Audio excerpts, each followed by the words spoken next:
2025? Well, first of all, is the volatile global environment. Resilient supply chains have never been more critical because we have so many unpredictable disruptions, from global pandemics to geopolitical tensions and logistic breakdowns. They are no longer rare events, but recurring challenges. These disruptions test the limits of traditional supply chain networks that were often designed for cost efficiency, not adaptability. And just to give you an example, and this is a very relevant example because it's about Germany. In 2023, Germany implemented the Supply Chain Due Diligence Act, and it wasn't just a legal shift, it was a signal.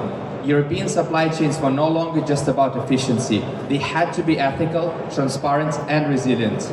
But as companies scrambled to comply, many discovered just how fragile their networks really were. The message is clear. Resilience must now account for geopolitical and environmental unpredictability. This challenge is magnified by the exploding demand for data center infrastructure, fueled by digitalization, AI, and the global cloud economy.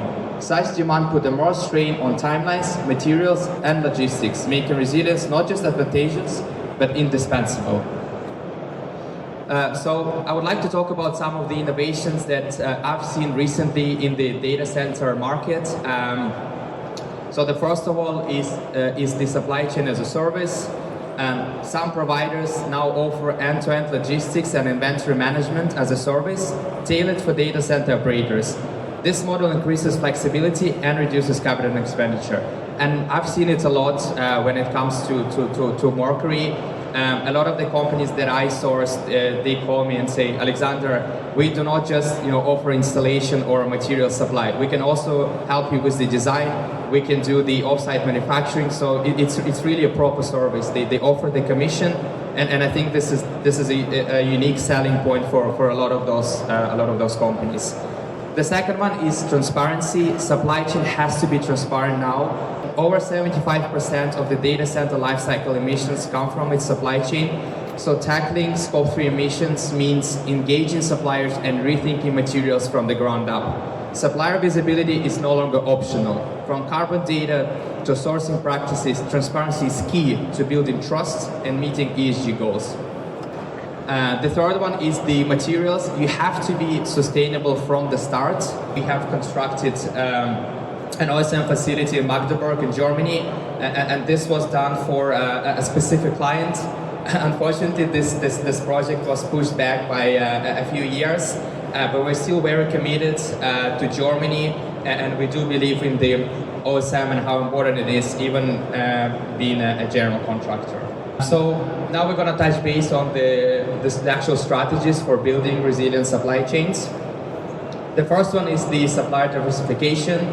We need to reduce risks through distributed sourcing. Supplier diversification is fundamental to resilient supply chain because relying on a single source, no matter how reliable it is, poses a systematic risk. Disruptions affected that one supplier can cascade through a project, jeopardizing timelines and budgets. To counter this, resilient organizations build multi-regional and multi-tier supplier ecosystems. These are evaluated not just on cost, but on flexibility, geographic disruption, and delivery reliability. This balanced approach helps mitigate geopolitical risk, logistical delays, and natural disasters. And in practice, Mercury has demonstrated this on a hyperscale data center project where HVAC component availability was at risk. By developing the fallback supplier and integrating them early into the project pipeline, we avoided major delays and maintained momentum. Supply diversification transforms procurement from a transactional activity into a strategic risk management function. So the second strategy is the proactive risk management. Effective risk management in supply chain requires foresight, not just responsiveness.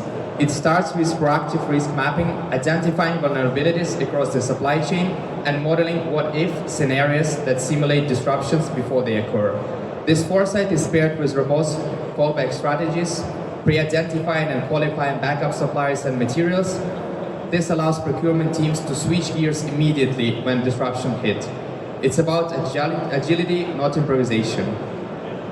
And again, an example of that for Mercury was when our primary cable supplier abruptly exited a critical project. Thanks to the pre-mat contingencies, Mercury was able to pivot instantly to alternative vendors, preventing costly delays. This underscores how proactive strategies enable fast, informed decisions under pressure and elevate supply chains from reactive to predictive systems. The third strategy is the procurement flexibility. Procurement flexibility transforms sourcing from a fixed transaction to an adaptive process. In volatile environments, rigid contracts can become liabilities, so embedding flexibility within them, such as adjustable volumes and delivery schedules, is essential to buffer against disruption. One enabler of flexibility is the standardization. By harmonizing material and product specification, team can pivot between suppliers or materials without incurring re-engineering delays. This capability is critical for projects with aggressive timelines. Mercury Engineering's procurement framework supports quick switches through integrated systems that support substitutions, whether due to cost surges, supplier exits, or delivery delays. Teams are empowered to act decisively. Flexible procurement is thus a vital pillar of resilient, agile supply chain. The fourth strategy is the digital tools. Digital visibility have become indispensable for resilient supply chains. Modern platforms such as SAP Ariba provide real-time insights into supplier onboarding, progress, and supplier performance, turning data into operational foresight.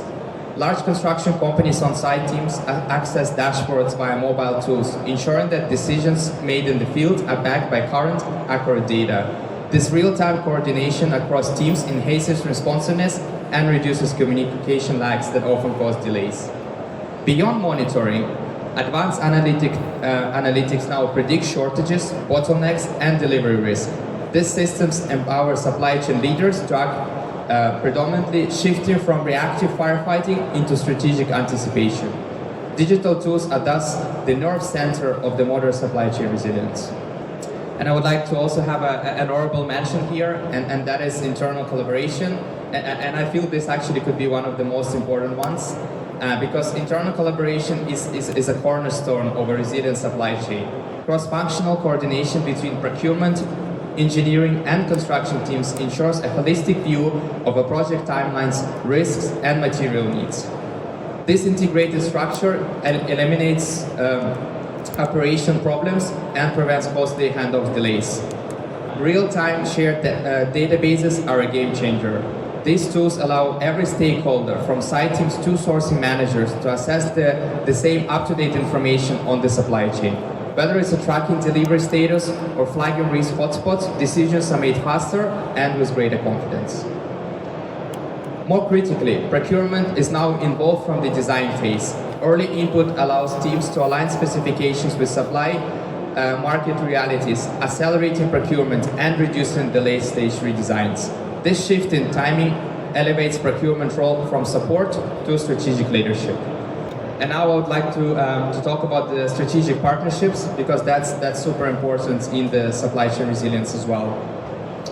So we in Mercury see all of our vendors as supply chain partners, and as our CEO said, we are in the supply chain business. So supply chain is extremely important to us, being a general contractor, and we subcontract majority of the packages that we actually do on the projects. Modern supply chain resilience isn't just about the systems, it is about the relationships. Mercury emphasizes long-term strategic partnership over one-off vendor trade-off contracts. And this partnership model fosters alignment, reliability, and mutual investment in the success. Joint planning cycles are central to this approach. By involving key suppliers in the early stage planning and forecasting, we co-develop schedules and capacity plans that are realistic and responsive to change. Suppliers are no longer just the service providers. They are essential collaborators in our mission to deliver world-class engineering outcomes. So why do those strategic partnerships matter so much? Because modern construction projects, especially hyperscale builds, demand deep collaboration across architects, engineers, and subcontractors.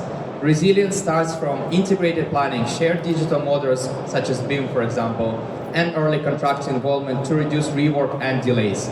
To scale builds across regions, general contractors are forming alliances with local subcontractors, prefab manufacturers, and logistics providers. Standardized design packages, modular construction, and synchronized scheduling enable faster, repeatable delivery. We also have a multi-year agreements with our key suppliers, for example, steel, concrete, or MEP system subcontractors. to help stabilize pricing and availability. Joint forecasting and early procurement strategies reduce exposure to market volatility. And in order to mitigate geopolitical and logistical risk, contractors are sourcing regionally and engaging with multiple vendors for the critical components. So how can you actually measure resilience? Because building a resilient supply chain is only half of the battle. The second half is actually measuring it. Quantitative metrics ensure that resilient efforts translate into real, observable outcomes, lead time, variability, and overall supply chain risk scores. Mercury conducts a lot of internal audits. I've personally been to a few of them, and they are super important because they highlight the bottlenecks, they highlight your weak points in the supply chain and in procurement as a whole. And we actually have made some strategic hires recently based on those internal audits. So it's super important to make sure that you audit every procedures that you have. And then most importantly, we cultivate a culture of continuous improvement. Resilience isn't just a checkbox, it's a mindset. By embedding review cycles, data-driven feedback, and proactive change management into our operations, Mercury ensures that its supply chain evolves in sync and with emerging risk and technology. So what are some of the key takeaways? First one is the strategic partnerships are really a core. If you start to collaborate with your key vendors from the very start, you can achieve much better results because Mercury has a design team in-house, but also a lot of our supply chain partners, they have designers as well.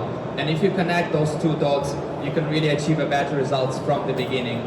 Also, once you form those partnerships, you'll be able to share innovations as soon as they come up.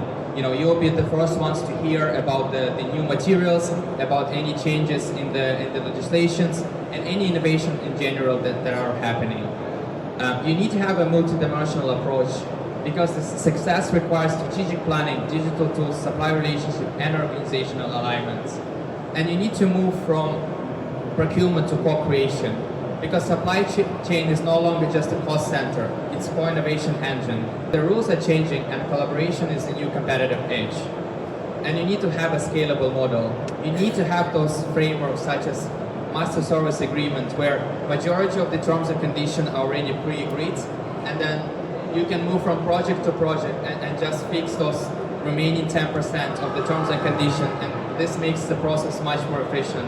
Another example of this is the general NDA. You know, suppliers want to know about your pipe work, and it's super important to be able to share it.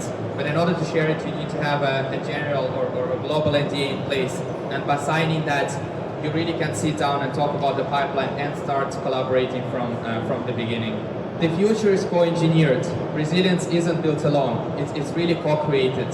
So let's build smarter, stronger, and more sustainable supply chains. And I would really like for this slideshow to just be a beginning of a much wider conversation. You know, I represent Mercury supply chain. I work across Europe. So if any of you would like to have a discussion one-on-one or follow up with me through email, please do. Let's discuss how we can improve the supply chain in the data center market. You mentioned you have a OSM facility in Germany, but what would you say the key factors that determine a location for OSM facilities, and how important is that to supply chain resilience?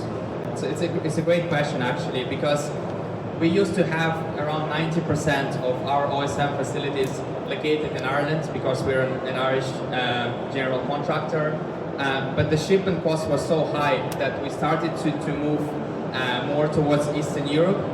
And I was actually tasked to source OSM facilities in countries like Lithuania, Latvia, Estonia, Poland. And what I found out is that those facilities are really amazing. They are super competitive in terms of pricing. The shipping is much lower in cost. And it's just overall really great to be able to have partners in Eastern Europe.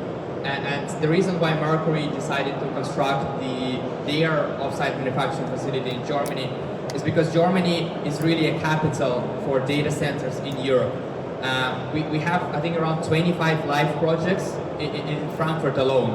So Germany is the biggest market for us. We are really committed to Germany, and we want to stay in Germany for as long as possible, and that's why we decided to construct the OSM facility here.